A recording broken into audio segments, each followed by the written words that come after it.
Hey guys, welcome back to my channel. I know it's been a while, but today I want to give you my top tips on how to be your most confident self, okay? How to be a confident baddie. Now, I'm not saying that I'm perfect at this, but I would consider myself to be a little bit of an expert at this point. I feel like I've just shed a lot of toxic layers out of my system, out of my life.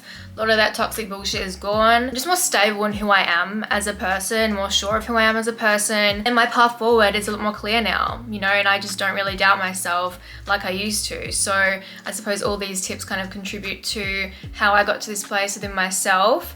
And let's get into it. The first one is stop using things outside of yourself to measure your self-worth. Because the thing is, we're told that our material success, you know, that equates to how worthy we are. If we have the job, if we have the money, if we have all these people around us, then our shit is popping, basically. You know, we deserve to feel good about ourselves. We deserve to, you know, put our feet up and, you know, pat ourselves on the back because good job, you're successful, right? But the thing is, you don't need all these things to feel whole because you already are whole as you are. As a person, as a soul, you came down to this earth whole. Fully deserving of love, fully deserving of all the amazing things that this world has to offer. But we've just been conditioned to think that all those things are conditional and all those things, there's a limited access to those things, and we have to be worthy of getting those things. We have to work for our worth. It's not true. It's not true. You already are enough as you are. And, you know, it can take a while to get to this point. There's a lot of inner work that has to be done. There's a lot of unlearning stuff, you know, that's why shadow work is so important. Journaling is so important. Taking time to be by yourself, so important. Do I believe that you have to incorporate certain spiritual aspects into your life to get to this point? Yes, absolutely. If you're just, I don't know what the word is, antagonist, I suppose, or atheist, is that right? Antagonist is different. When you just don't believe in anything, like no kind of like higher power, so to speak. When you don't believe in any of that stuff and you think that, you know, we're just our thoughts and life is meaningless, it's gonna be very hard to get into that place because you're most likely going to be stuck in that fear mentality, you know? Opening your mind and allowing yourself to kind of like dive into more holistic approaches or spiritual ideas, just like getting deep, you know? The deeper you get, the more awareness you have, and the more awareness you have, you start to realize things like, oh, I'm not my thoughts. Oh, I'm actually a soul. And oh, the soul, frequency of the soul is love. I'm love, I'm whole as I am. I don't need all these things outside of me. And the thing is, once you start realizing that and you start feeling good about yourself, that's when you start to attract all these experiences, all these opportunities, the money, the abundance, because you're feeling good and you're most likely taking aligned action. Aligned action means that you're taking action based off things that actually bring you fulfillment and joy instead of doing things that other people want you to do or doing things that you think that you should do. But anyway, the point that I'm trying to get to is once you stop equating, I think that's the right word. Once you stop equating your self-worth with your material success or the external success in your life, you feel so much more confident because you feel liberated. All of a sudden, all these things don't have control over you. All these things don't have power over you. You're no longer a victim of circumstance. You know what I'm saying? Number 2, which I just briefly touched on, stop attaching yourself to your thoughts. Coming to the understanding that you're the presence behind the thoughts is actually observing the thoughts, okay? You're not your mind. I think, therefore I am. Some philosopher said that back in the, I don't know, 16th century. Fuck knows, but he said it and he fucked everyone up because he said it. Everyone's like, period, lip, I am my thoughts. Okay, cool. No, homeboy was wrong, okay? We are the soul. We are the soul experiencing the thoughts. This, I feel like, is the number one reason that so many people suffer, because we're just too identified with our minds. We're too attached to the thoughts that we have. And the reason why this is destroying our confidence is because a lot of people's thoughts, they're not good thoughts, they're negative thoughts. And this is why I dove into spirituality in the first place. This is why I am such a spiritual person now. It's because spirituality saved me. Spirituality helped me become my most confident, self-assured self. because I would have all these horrible thoughts about myself and about life, and I was always in a fear mindset, always scared that this is going to happen and that was going to happen, and that I would never achieve my dreams, and that, you know, all the men that I got involved with romantically would always leave me, always do this, always do that, and I was just always assuming a negative outcome. Obviously that's a coping mechanism, or it's a protective mechanism, right? My brain is just trying to shield me because it doesn't want me to experience the emotional turmoil, the pain that I have experienced in the past, you know. But what tends to happen is we keep playing out the same scenarios in our lives because we have that same way of thinking. And our brain can't really help it. Our brain is just trying to protect ourselves. This is why self-awareness is so important, because then you realize that and you're like, wait, brain, you're just trying to protect me right now. I get it. You're just doing your little thing. But the thing is, I don't have to listen to these negative thoughts that come along with you. This is the thing. I realized that I had a conscious choice. Once I became more self-aware, I realized that I have the choice to listen to the negative thoughts, or I can have a choice to listen to the positive thoughts. Which one is it going to be?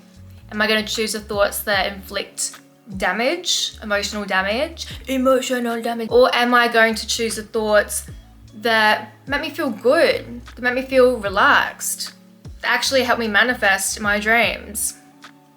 To be honest, if you pick this one, you're insane. But that is the thing, we pick this one so much of the time because it really has to do with a lot of things, limiting beliefs, you know.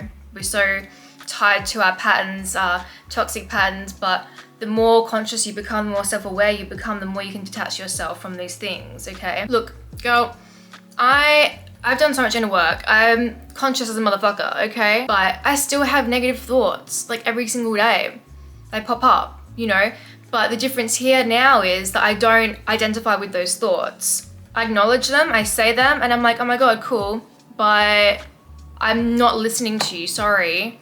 I just experience it like a car driving past. There was a car that just drove past and the number plate was 111, thank you. But yeah, I experienced the thoughts like a car driving past, you know, or like a ripple, a water drop that goes into the big body of water. It creates like a ripple, you know, like just let the thought pass and then consciously choose to pick a thought that makes you feel good, that helps attract what you're trying to work towards. The realization of being able to cut off those negative thoughts and understanding that what they're saying is basically fake, it's an illusion, there's no substantial evidence there most of the time. That to me is the biggest confidence booster, you know, because I might have these really negative thoughts saying, you're gonna fail, you're a loser, like, why do you even try? I mean, you're just embarrassing, oh my God, because I do have those thoughts sometimes, okay? I'm a human being.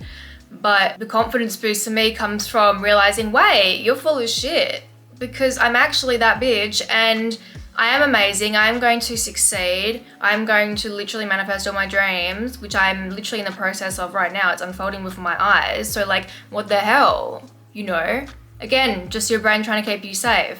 But it's up to you to condition your brain to create those new neural pathways and be like, yo brain, this is not how we're gonna roll anymore, right? We're gonna do it my way. I'm gonna show you that we're actually safe now. It's about slowly regulating your nervous system and creating these new beliefs over time. And again, this might be something that takes you a while. I don't know where you're at on your own healing journey, but I've been on it for a long time and I'm finally at a point now where I immediately recognize the negative thoughts and I can immediately put them to bed. Whereas before I would recognize them and I would kind of fight with them for a bit. Whereas now I'm like, oh, hi, shut up, you know, respectfully. And that, like, the liberation I get in that moment of just putting those bad thoughts away and deciding to align myself with the positive thoughts is so empowering. It feels so good. It feels like, you know, walking outside on a winter's morning when it's like super crisp and fresh, you know, and just like sipping a warm drink.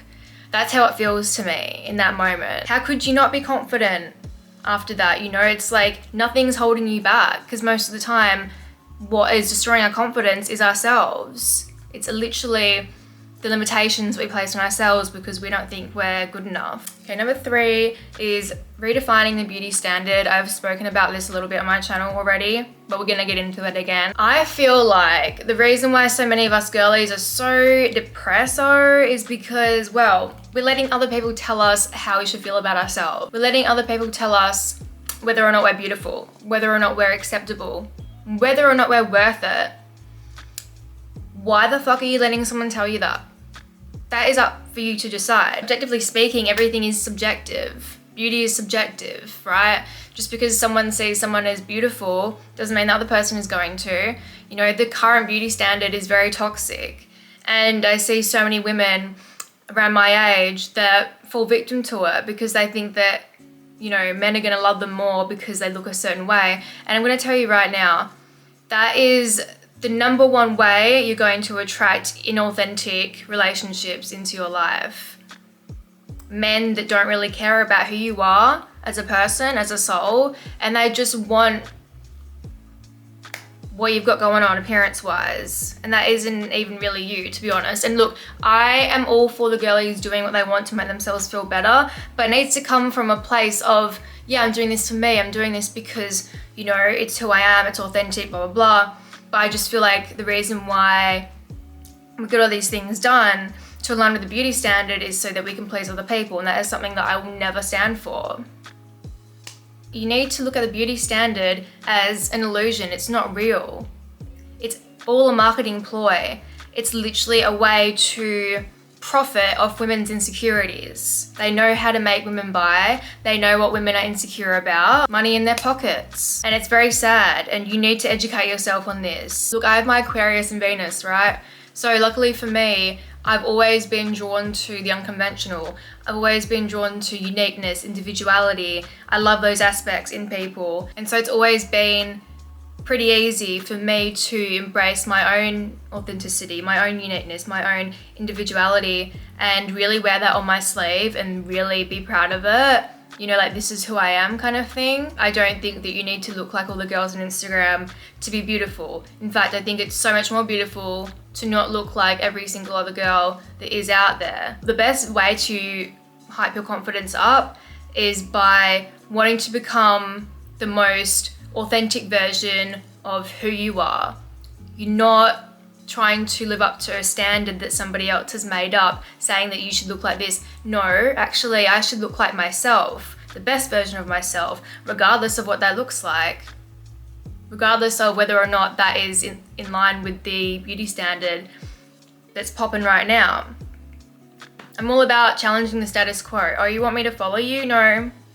Don't think so, babes. Again, that confidence comes from that feeling of liberation. Once you stop caring about needing to follow the beauty standard, you start actually pouring into, you know, your own pot, your own glass. You start watering your own plant, you know, because you start doing things that make you feel beautiful in the most authentic way possible. You start wearing what you want, you start doing your makeup how you want, you dye your hair whatever color you want. If you want to dye your hair green, then hell yeah, dye your hair green and own that shit. If it makes you feel beautiful, then absolutely go for it. And look, I do think that, you know, the only way that you're going to get around the beauty standard is by being able to let go of men, being able to let go of the need for a man in your life, the need for validation for a man. Because as long as you care about that stuff, as long as you care about the men, then you're going to care about the beauty standard because it's going to get to you, all right? If you're needing a man's validation so badly, if you're needing a man, then you're going to need the beauty standard. You're going to need to align yourself with the beauty standard because you're not secure enough within yourself to teach yourself that that shit doesn't matter. Confidence comes once you realize that a man won't be able to fill your own cup unless you can as well. A man should only ever be complimenting the life that you currently have. You know, your life should be popping. You should be feeling good about yourself already. You should be feeling good about your life already. If you're needing a man to make you feel like, oh, my life is good now, my life has worth now, then it's not good. It's not good. never going to find yourself. You're never going to find that confidence or that authentic self-love, and you're always going to be dependent on a man to give you that. Number 4, embracing vulnerability. Now, how this ties into confidence is basically, you know, overcoming that fear that you experience when you have to be vulnerable. Allowing yourself to be open with people about things, especially things regarding, you know, your insecurities, your fears. This does build confidence. It does build resilience. It builds emotional resilience. It helped me with my confidence so much because for most of my life, I felt like I was always running from all these parts of myself that I felt like I had to hide. And I was, always hiding these parts of myself from other people. And it was exhausting. And I always felt a disconnect with people because it affects your ability to truly connect with people deeply. But the thing is, I was so scared of rejection. Oh my God, what if people don't accept this part of me? What if people think it's too much? And what if I'm taken advantage of? What if they use my vulnerabilities against me? What if, all this fear. And that's normal to think and feel that way, especially if you've experienced trauma in the past. But to be honest with you, you need to come to a place within yourself where you're okay with that possibility happening again, because it most likely will. I'm not going to sugarcoat it. That is just life. You know, when you hide from people, when you hide from yourself, you're just hurting yourself. You know, you need to be able to embrace the idea that, okay, I might be vulnerable and then this person might hurt me. That might happen. Yeah, that might happen. So you need to find yourself first. You need to be securing yourself enough first so that potentially if this person does hurt you and does take advantage of your vulnerability, you're not going to go spiraling into emotional turmoil, attaching yourself to this negative belief that you might have about yourself. Because that often happens when we experience trauma, especially in relationships. We think that we're not worthy, not lovable, and so we might say something to someone thinking that we can trust them, express affection, express love, whatever, you know, we're really like allowing them to see us, and then they might hurt us, and then we think, oh shit, well, I must not be lovable for them to reject me like this, for them to abandon me like this. But it's not true. And I had to realize that it had more to do with other people than it had to do with me. And in fact, I started to look at certain people in my life as a mirror. Okay, what is this person teaching me when they trigger me, when they hurt me? What can I work on within myself so that I'm not so easily victimized? I don't allow myself to be so easily hurt, you know, to be so scared, to be so fearful of life, of people. How can I strengthen my inner self so that I am courageous in my vulnerability? I allow people to see me. All my insecurities, all my fears, I allow them to see me try. And it's okay to be scared at the same time. Every time you take that risk, you are strengthening your inner self. You are telling yourself that you're not afraid, or that maybe you are a little bit, but that's okay because you're safe. And however this person responds has nothing to do with you. It's about them and their inner world. We're all complex people with all our own stuff going on inside. I think it really helps to not take things personally. Whether or not this person accepts me in my vulnerability, it's not about that. It's about whether or not I can accept myself in this moment. How can I carry myself in this moment? Am I going to be brave in this moment? Am I going to show myself that I can do this? Or am I going to run away and hide again? And the more that you do that, the more that you choose courage over fear, the more confident you become. Number 5, accepting failure. In life, you will fail, and it is an amazing thing to fail. And for a while, I did fear failure. There's still part of me that does feel very uncomfortable around the topic. The idea of chasing my dreams and then them flopping, that actually kind of devastates me, I'm not gonna lie, but that's fine, it's not gonna happen. Because I've already failed enough times in my life, okay? But the reason why I'm so confident now, the reason why I'm so self-assured now is because I've failed so many times. Because I've taken so many paths in life that just haven't worked out for me, that haven't been the right fit, that didn't make me feel like me, that made me feel out of place, that made me feel like, oh, this is just like, what the fuck, you know? But it's so good that I did take those paths because that allowed me to shed any layers of myself that just weren't authentic, that just didn't belong in my life.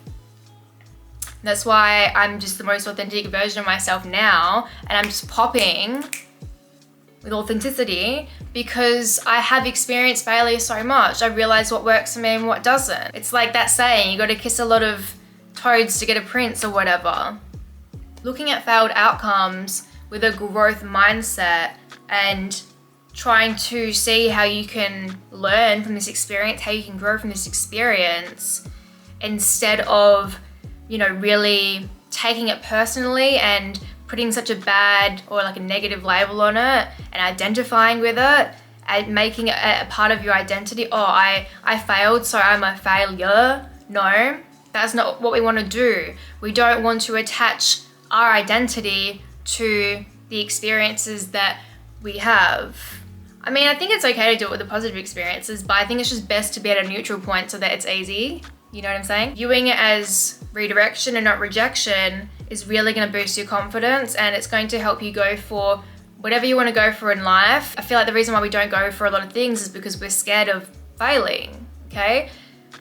Once you understand that, you're never failing, you're learning and you're being redirected, how you want to label that, because that is up to you. All right, this will help you feel so much more confident and empowered. All right, number 6, push your boundaries, sister. Let's push it real good. Okay, one of the best ways that I've improved my confidence over the years is by pushing myself to do the things that make me feel anxious, that make me feel uncomfortable. Having that confronting conversation with someone, starting that new job, giving that speech, starting that new business venture or that new project.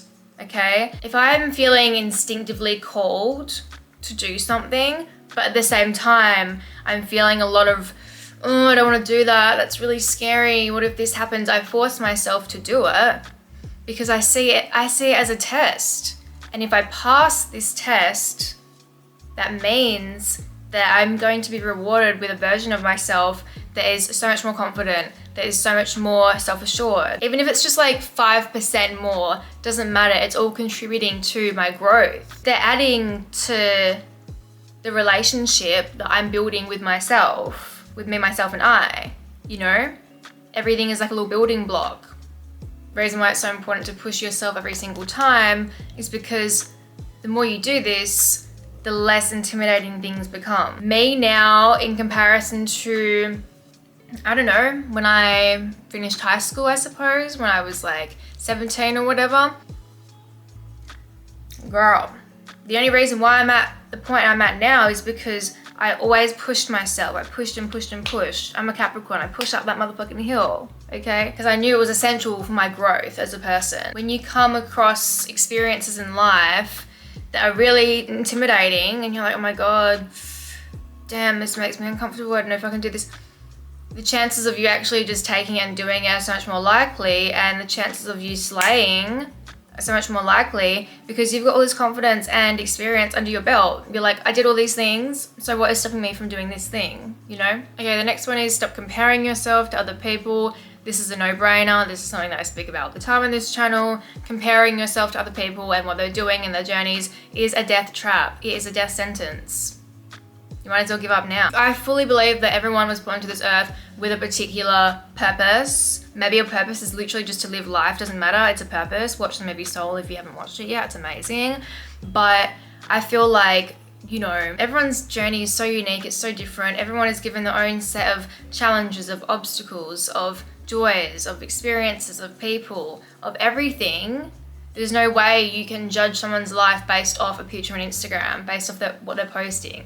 Social media is not real, honey. I mean, there might be aspects of it that's real. I'm sure that a person had a great time in whatever photo they posted of themselves having a great time, but you don't know what the rest of their life is like. I'm sure many people look at my Instagram and think, oh my God, she probably has like this really glamorous, like cool lifestyle. Oh my God, she's so cool. And yes, that is true. But I also deal with a lot of shit, a lot of motherfucking shit. And it doesn't look that way on Instagram because I don't want, that's private. You know what I'm saying? We don't want people to see that part of our lives, and that is fine. And that is totally like justified, Best way to feel confident is to just focus on you and your life. Focus on the version of yourself that you were a year ago or 4 years ago. And when I think of myself like this, when I look at all the past versions of myself, I feel so much fucking gratitude. I feel so much fucking gratitude because girl really did that. It feels really great to be me. And I say this in the most humble way possible, but I have truly transformed my life, my inner world, my way of thinking, my way of being, how I approach people, how I approach myself, how I approach situations, everything. My approach to life has changed. My consciousness, sky high, baby, okay? And it feels really good. No, I don't have $1 million in the bank. No, I don't have my own house. No, I don't have a full-time job. No, I don't have a lot of things, but who cares? Focusing on the good things in your life, focusing on the small wins, focusing on things that you have achieved, whether that's externally or internally, okay? That is a really great starting point, and that is gonna make you feel so much better. It's not your business to know what everyone else is doing. It is your business to know what you're doing and how you're handling your own life and whether or not you've grown from last year to this point. Okay, the last point I wanna make is embracing authenticity. Yup, you knew I was gonna go there. The more that you resist who you are deep down and the more that you resist doing the things that actually make you feel good, the more unfulfilled you'll feel within yourself and your life. What you're actually doing is you're creating a gap within yourself, a big gaping gap. In order to build things like a stable emotional foundation and that confidence, you need to close the gap and meet yourself with where you are authentically. Like, who are you? Right? What makes you tick? Meet that person and express that person in your everyday life. This means hanging out with people that actually make you feel good, that support you, support your dreams, your aspirations. That means dressing how you want, doing your makeup how you want. That means expressing your thoughts, your ideas, your needs, your desires. Even if doing so puts you in a really uncomfortable and vulnerable position, it doesn't matter. Doing so, you'll free yourself. Your inner self will thank you. Let yourself enjoy your hobbies, your passions, your special interests, whatever they are. Maybe you're a geek. Doesn't matter. I love geeks. You know why? Because they're not afraid to express the things that they love.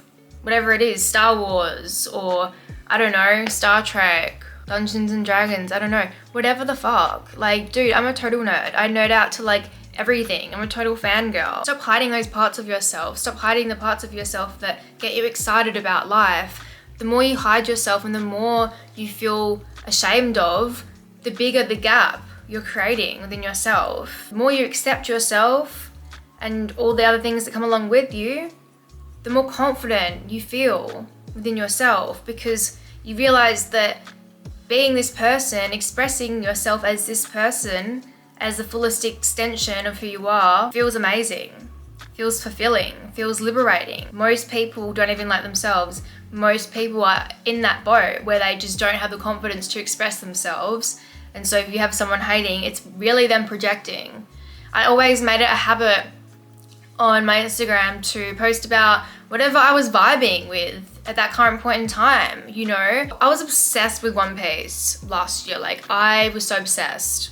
You know, I watched 1,000, I think it was like 1,080 episodes at that point, and it took me like 8 months to binge everything. But I was obsessed and I made it my life. And I remember going to H&M and they had like all these One Piece t-shirts. I got so excited and I was like posting about it and like posting about, I don't know, this really cute little edit I saw on TikTok. It was really like cool, I don't know.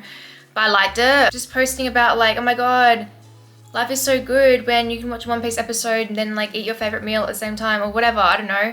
Like, I was just expressing my love for One Piece. I'll express my love for like whatever. You know, because that's who I am as a person. And I'll never allow myself to feel like I need to hide myself or hide parts of myself because other people might perceive it as lame. Well, you're lame for thinking that. So yeah. You know, when I was a kid, I was very creative. I was into drawing and I'd always like make up my own stories and characters and whatever.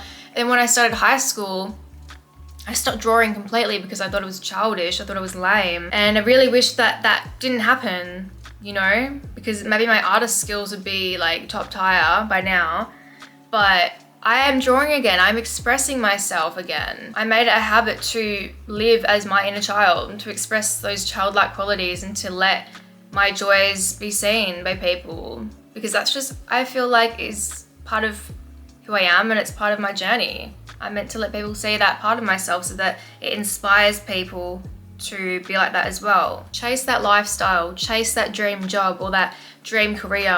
Doesn't matter how it's perceived, just do it. I'm a very creative person, right?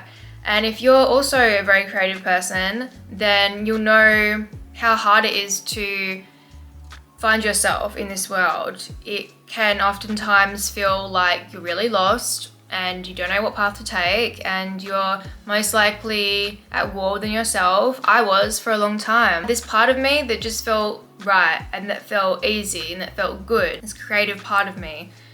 And then I had this other part of me, the more logical side of me, that was like, well, you know, you need to actually do this. Like, this is the path that you should take, because creativity is not going to give you financial stability or security, and it's hard to make it as an artist or as a creative, you know, and it's not logical, it's not practical.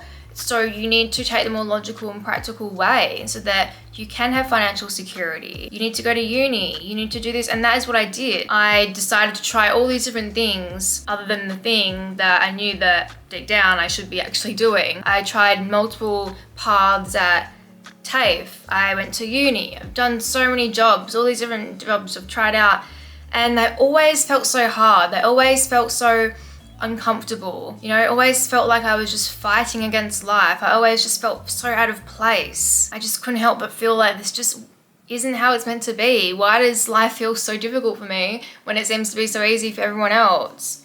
And that really affected my confidence. Eventually I got to a point in myself where I realized, okay, if this feels good for me to do, then I guess I should just do it. I guess it's the right thing for me to do. As soon as I decided to follow the path that feels right to me, the one that brings me joy, the one that brings me fulfillment, that's when things started to feel easy. That's when life started to work with me.